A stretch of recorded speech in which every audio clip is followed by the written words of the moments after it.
Okay, let me be sure, because I don't want to give you the same answer, right? Let me be sure that there's a thing in your question. So let me allow you finish it. Okay, like having your own show, like a talk show. Have your own show. Yeah. What make you stand out? Because there are a lot of them out there. Like. Okay, this is a way of approaching it. So you're not asking me what does it take to have a show, right? No. Because my answer would have been have a show. Yeah. What does it take to get known as a presenter? Yes. So because you want to be in the faces of who, for example? You want to be in the faces of us, for example? Yes. All right. So the first question is obvious. Have your own show, right? I'm going to jump into something that is very important. Hopefully I remember. But have your own show. But this is what will make you unique, which is what you're asking, right? Is for you to look out for what you really love to either talk about or listen to, and then what is missing in that small place. If you try to do everything, it's a problem. But if you pick something that you really like, if we wake you up by 12 o'clock, you know, oh, I'm not going to do my job, I'm going to do what I love, right? If you can find that and make a talk show around that. Now let me make it, let me give you an example. Harvey, you know Harvey show, right? Yes. Harvey show is all about advising people on how to do better in life and whatever. But then you see that it's the same, it looks the same with Ellen. Yes. But the difference between both of them is Ellen likes, let me use the colloquial word to use it, likes blessing people. Right? So our show is tied around blessing people. Right? So she doesn't do all, oh, my husband likes keeping beard, but I don't want the beard. What do I do? That's Steve. That's Steve's show. Right? But Helen's show is, oh, you guys are having fun. I like the fact that you're dancing on social media. Take this $1,000. So once you find the heart of your show, that's it. Right? Because how do you find the heart of your show? I think I did not answer the question. All right, let me answer it. It's finding what you love. Do not do I'm giving out money because it's succeeding with Ellen. You have to find what you love. That if we wake you up and say your show is 12 a.m., you would always come out and, like, I love shooting. My job as a general manager is taking me away from what I love. But because I know I'm serving a higher purpose, and what's the higher purpose? I want to make sure I give a lot of filmmakers more opportunity. Right? If not, I would have just said, fuck the job and continue doing my job as a filmmaker, right? So, but I'm giving myself some time and say, okay, fine. This is what I want to do. I want to be able to get people to a certain level that I've been striving for, give opportunities and do whatever, right? Now I have a purpose, a sense of why I'm doing what I'm doing. Now, you have to find what you love and create a show around it. We are talking in terms of show now, right? Find what you love and create a show. You may love eating food. You are a foodie. Have you seen a foodie show? Yes. Yes, sir. Which one is that? The one with The one that they will come out.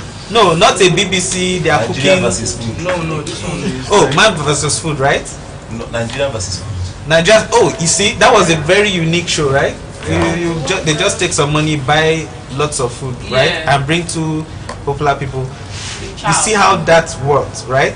It's just, I don't know, maybe because I don't know what's going on in that sector, but any smart TV station would have snatched that show if it was in the US. What does that mean? We'll say, oh, please, let's have a discussion. Okay, now let's sign. We have 50-50, right? We now use the power of our marketing department, our channels and everything. We make it bigger, right? We put you in a very, very well made what's it called, studio space, and we fund everything. But at the end of the day, you get 30% of all the adverts coming in. We take 70%. Are you okay with that? And then they sign off, and then the show becomes bigger. If you notice, if you're on this DSTV, you see that there are some shows that get adopted and they become bigger, right?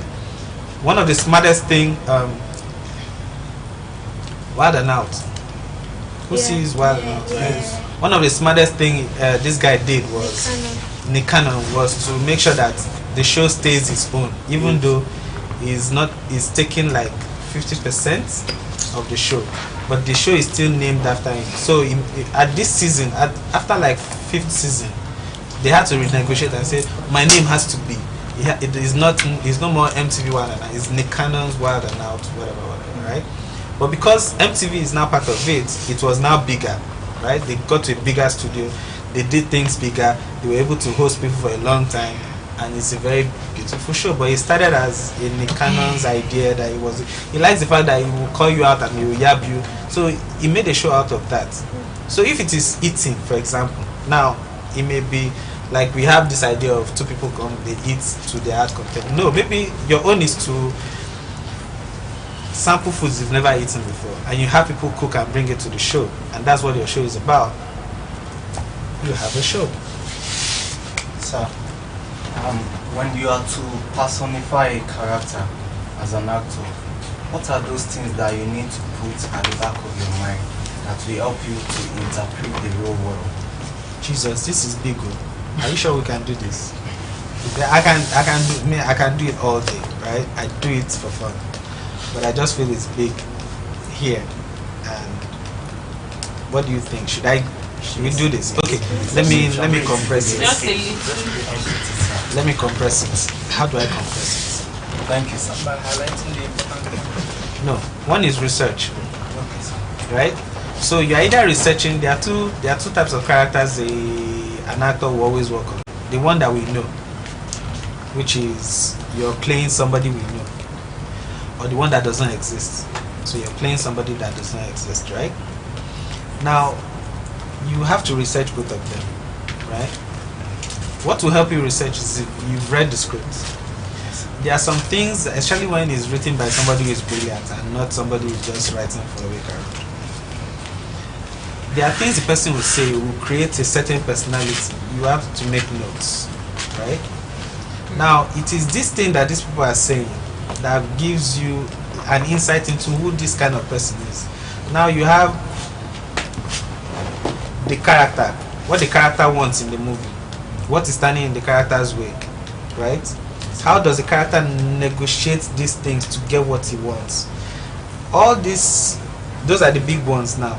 Now, coupled with what you hear the character or what you read that the character is saying will help you in trying to craft a certain personality. I'm saying it in broad strokes, so I'm not going to dive in. So it helps you to craft that personality, and that way you now say, oh, this is somebody that should have more muscle, right?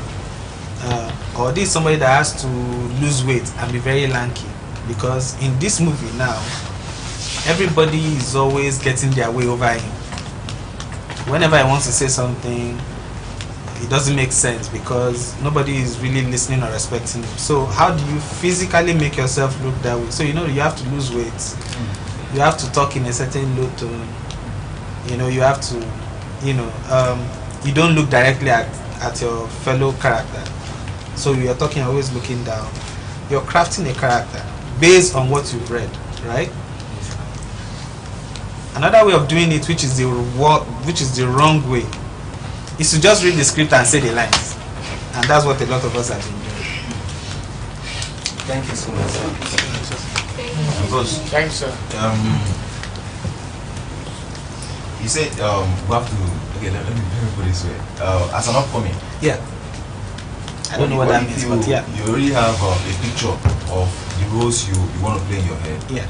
And then a producer gets to change it for you. No, let me correct that. You insist that this is what you want. Let me quickly correct that line. It's not the roles you want to play.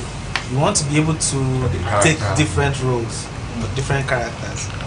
You don't have to play the same character. So it's not the one you want to. What you want to is to be able to play different roles, not that you want to play banker. Okay, you can You want to have play this. Well, as an upcoming, can I decline roles when I'm actually working to get ahead? Or, No. or So I see yeah, roles so and I don't like them. you get to a certain point where you need to start saying no. Okay, but first you have to. But first you have to get to a point where people are now calling you. Yes. But then as you're in this movie now, as we're in this set acting, and you have 5 minutes to just talk to me as a director, right? And the DP or whoever, or the producer. Say, oh, I really want to be doing this, right? Oh, this is what I've been doing. Oh, I saw this character in this movie. You know, that conversation